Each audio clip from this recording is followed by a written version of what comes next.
ಆ ಕಾಡಿನಲ್ಲಿ ಮೈನಾ ಹಕ್ಕಿ ತನ್ನ 2 ಪುಟ್ಟ ಮಕ್ಕಳ ಜೊತೆ ಒಂದು ಪುಟ್ಟದಾದ ಗೂಡಿನಲ್ಲಿ ಒಂದು ಮರದಲ್ಲಿ ವಾಸಿಸ್ತಾ ಇದ್ಲು. ಅದೇ ಮರದ ಪಕ್ಕದಲ್ಲಿ ಮೈನಾ ಹಕ್ಕಿಯ ಗೂಡಿನ ಪಕ್ಕದಲ್ಲಿಯೇ ಇನ್ನೊಂದು ಮರ ಇತ್ತು. ಆ ಮರದಲ್ಲಿ ಒಂದು ಗೂಡನ್ನು ಕಟ್ಟಿ ಕವ್ವ ವಾಸಿಸ್ತಾ ಇದ್ದ. ಅವನು ಸ್ವಲ್ಪ ಸೋಮಾರಿಯಾಗಿದ್ದ. ಮೈನಾ ಹಕ್ಕಿ ತನ್ನ ಪುಟ್ಟ ಮಕ್ಕಳಿಗೋಸ್ಕರ ತನಗೋಸ್ಕರ ಆಹಾರವನ್ನು ಹುಡುಕೋದಕ್ಕೆ ಒಂಟಿಯಾಗಿ ಹೋಗಬೇಕಲ್ಲ ಅಂತ ಕವ್ವನನ್ನು ಕರೆಯೋದಕ್ಕೆ ಹೋಗ್ತಾಳೆ. ಕವ್ವ ಅಣ್ಣ, ಕವ್ವ ಅಣ್ಣ, ನಾನು ಆಹಾರ ತರೋದಕ್ಕೆ ಹೋಗ್ತಾ ಇದ್ದೇನೆ, ನನ್ನ ಜೊತೆ ನೀವು ಕೂಡ ಬರ್ತೀರಾ? ಮೈನಾ, ಇವತ್ತು ನನಗೆ ಸ್ವಲ್ಪ ಬೇರೆ ಕೆಲಸ ಇದೆ. ನೀನು ಇವತ್ತು ನನಗೂ ಸೇರಿಸಿ ಆಹಾರ ತರ್ತೀಯಾ? ಸಾರಿ ಕವ್ವ ಅಣ್ಣ, ನನಗೊಬ್ಬಳಿಗೆ ಆದರೆ ನಾನು ಆಹಾರ ತರ್ತಾ ಇದ್ದೆ. ನನ್ನ ಮಕ್ಕಳಿಗೂ ಸೇರಿಸಿ ಆಹಾರ ತರಬೇಕಲ್ವಾ? ನೀನು ನನ್ನ ಜೊತೆ ಬಂದಿದ್ದರೆ ಒಳ್ಳೆಯದಿತ್ತು.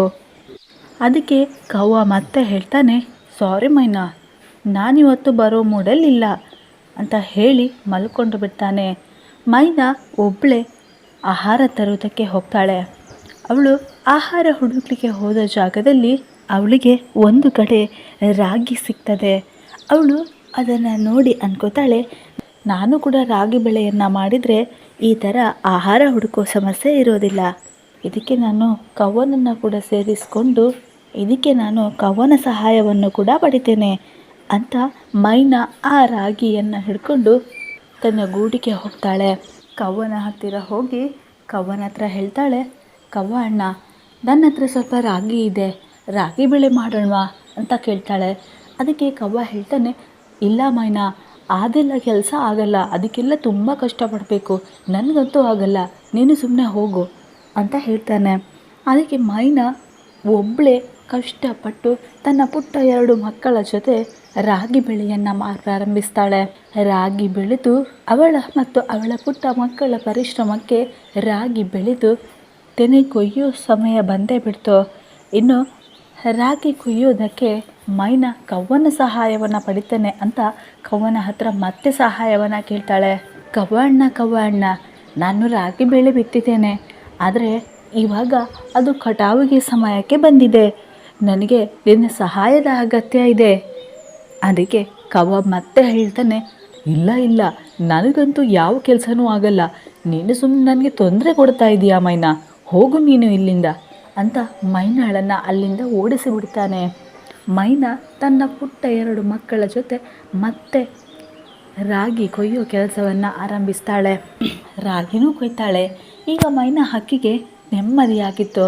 ಯಾಕಂದರೆ ಅವಳ ಹತ್ರ ಈಗ ಬೇಕಾದಷ್ಟು ಆಹಾರ ಇತ್ತು. ತನ್ನ ಮಕ್ಕಳನ್ನು ಬಿಟ್ಟು ಆಹಾರ ಹುಡುಕೋದಕ್ಕೆ ಹೋಗೋ ಅವಶ್ಯಕತೆ ಇರಲಿಲ್ಲ. ಆ ಸಮಯದಲ್ಲಿ ಕವ್ವನಿಗೆ ಹುಷಾರು ತಪ್ತದೆ. ಅವನಿಗೆ ಆಹಾರ ಹುಡುಕೋದಕ್ಕೆ ಹೋಗೋದಕ್ಕೂ ಆಗಲ್ಲ.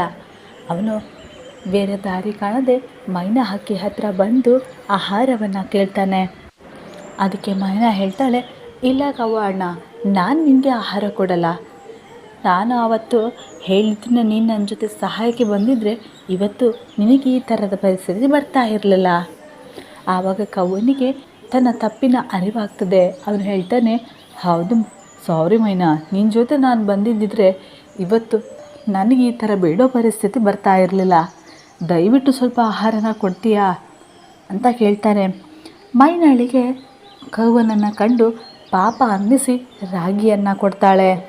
ಈ ಥರ ಮೈನಾ ಸೋಮಾರಿಯಾಗಿದ್ದ ಕಾಗೆಗೆ ಸಹಾಯವನ್ನು ಮಾಡ್ತಾಳೆ.